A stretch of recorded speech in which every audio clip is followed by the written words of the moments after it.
Okay, so yes, today I'm here to talk to you about freer feeds. And first, I'll tell you a little bit about who I am and what brought me there.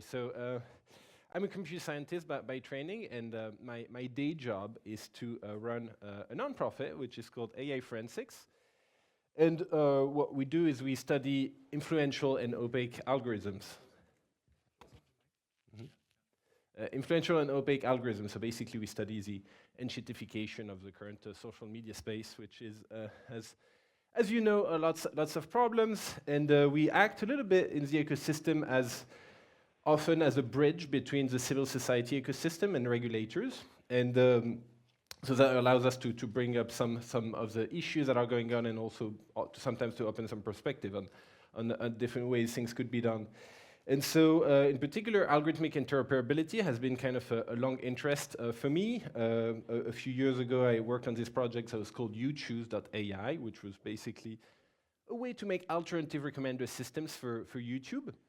And it was working in an adversarial way, which means that it was just a browser extension that would operate without any permission from YouTube. And obviously, this is an interesting approach, but which has quite a few limits. So now we're hoping that we can get also some interoperable systems that work actually by design in an interoperable way. And so obviously that's one of the great features of the AT protocol. And it's also something that I've been kind of hinting to. The French government has created kind of a new legal framework for solving the kind of information crisis. And so now they've introduced in it the concept of algorithmic pluralism in it. So hopefully it can be also one of the ways to guide through regulation, which is one of the aspects we'll talk about. And so this interest is what kind of led me to freer feeds with a couple of other people from the kind of digital rights ecosystem landscape. So we have like president and executive director of Mozilla, also Eli Fraser, for example, who wrote the filter bubble. So these are all kind of people who all have also other day jobs. So that's for now it's a project that really kind of brought everyone. I mean, a group of people who saw how there was a big moment kind of right now to seize, and they could, with also a lot of possible synergies with the existing kind of efforts in the digital rights space.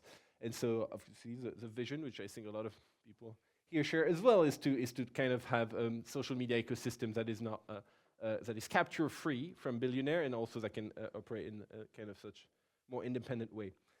And so, the three pillars of the project is to are, I think, very much in synergy with one another.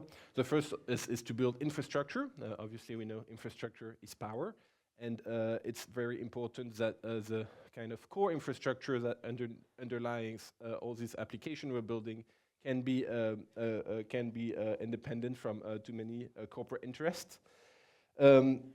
It's also to support a governance of the protocol, and that would be kind of also aligned with the interest of the public. And also to have a strong ecosystem around this protocol, because obviously, and I think really kind of this infrastructure, regulation, and ecosystem are all kind of three pieces that work together and that can support each other if well coordinated. But you need them all. And so we start with the infrastructure. I think so. That's one of the more kind of concrete steps that we want to do take on with freer feeds, is to kind of contribute to building some pieces, some shared pieces of infrastructure that are kind of at the root of a lot of downstream applications.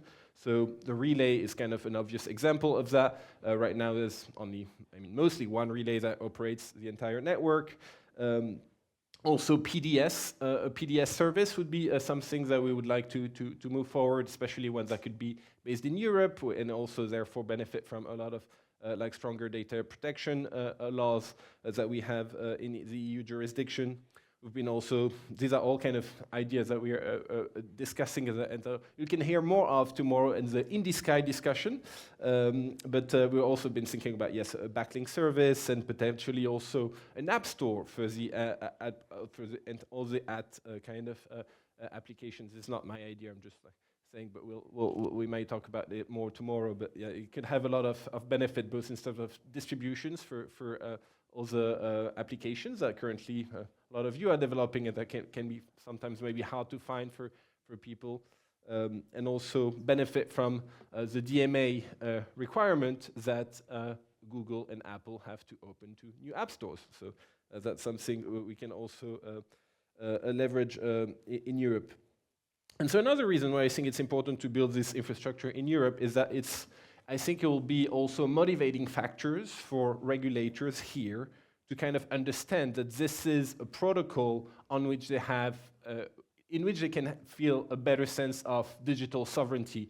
There's, I think, a really big crisis at the moment in Europe, but not only, in various regions of the world, who are like realizing how much of a dependency they have on, for a lot of critical information systems, how much of a dependency there is on US corporate infrastructure.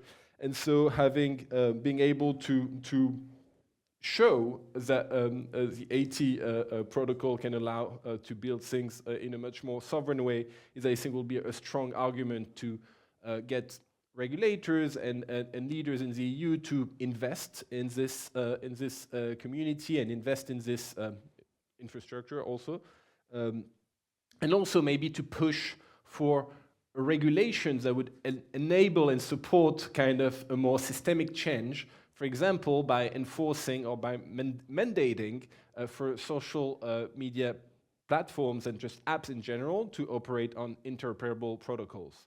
That's something that we have already seen progress towards in the context of the DMA with, for example, messaging apps that now have to be more interoperable.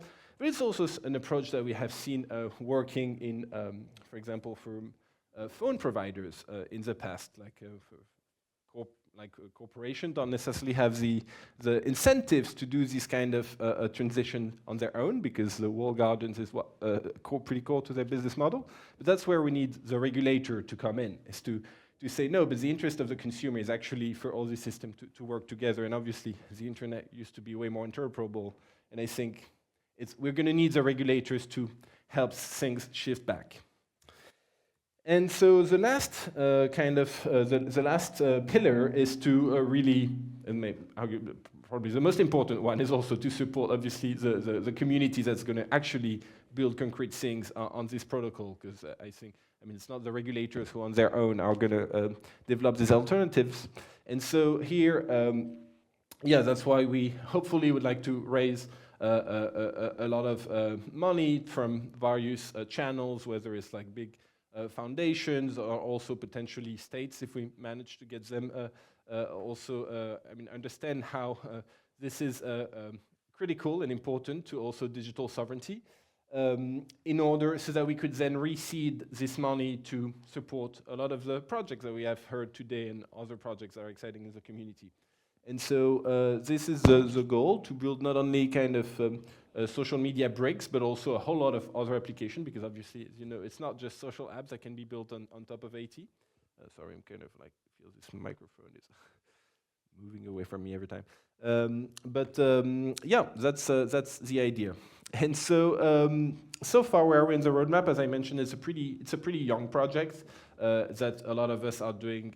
Basically, the entire team is doing kind of on the side of their kind of core also job. But we have already kind of started a lot of conversation with funders. Our goal is to raise 30 million. Most of this money, so the first few millions, would be used to kind of start building this core infrastructure, like shared pieces of core infrastructure that we mentioned, so the relays, the PDSs, potentially the app stores. And then very soon the money will be used to seed other projects and to support also the ecosystem. Right now, our first priority is to onboard an executive director who could be like full-time dedicated to the projects, because that's also a bit of what is lacking at the moment. So we have already raised the money to do that. So that should start very soon. You can expect an announcement in the next months, basically.